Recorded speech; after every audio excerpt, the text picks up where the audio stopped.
আরব আমিরাতে ইসরায়েলি নাগরিক হত্যাকাণ্ডকে ঘিরে তৈরি হয়েছে ব্যাপক উত্তেজনা। এই ঘটনাকে ইহুদি বিদ্বেষ ও সন্ত্রাসী কর্মকাণ্ড আখ্যা দিয়ে ক্ষোভ ছেড়েছেন প্রধানমন্ত্রী বেনিয়ামিন নেতানিয়াহু। হত্যাকারীদের খুঁজে বিচার নিশ্চিতের হুঁশিয়ারি দিয়েছেন তিনি। ইহুদি ধর্মীয় নেতা নিহতের ঘটনায় ইরানকেও দায়ী করেছেন তেল আবিবের অনেক রাজনীতিবিদ। তবে অভিযোগ অস্বীকার করেছে তেহরান।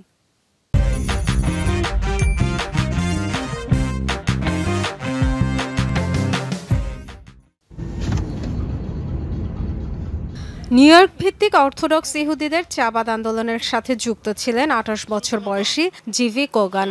সংযুক্ত আরব আমিরাতে ধর্মীয় প্রচারণার পাশাপাশি দুবাইয়ে একটি সুপারমার্কেট পরিচালনা করতেন তিনি।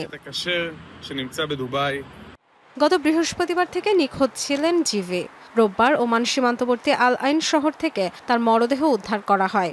এ ঘটনায় ৩ জনকে আটক করেছে সংযুক্ত আরব আমিরাত। তবে সন্দেহভাজনদের সম্পর্কে বিস্তারিত কিছু জানায়নি।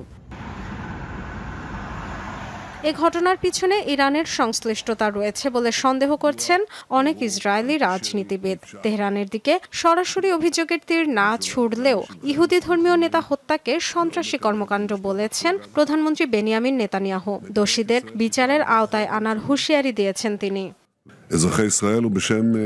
গভীর শোক প্রকাশ করছি। সরকার ইসরায়েলের সব নাগরিক ইহুদি সম্প্রদায়ের পক্ষ থেকে তার জন্য প্রার্থনা করছি। সংযুক্ত আরব আমিরাতে হয়েছে এই হত্যাকাণ্ড।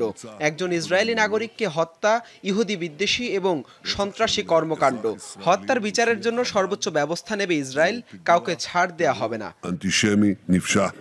তদন্তে আমিরাত কর্তৃপক্ষের সহযোগিতার জন্য কৃতজ্ঞতা জানান নেতানিয়াহু। কোগান হত্যাকাণ্ডের জেরে সংযুক্ত আরব আমিরাতে বসবাসরত ইসরায়েলি নাগরিকদের চলাফেরায় সতর্কতা জারি করেছে তেল আবিব।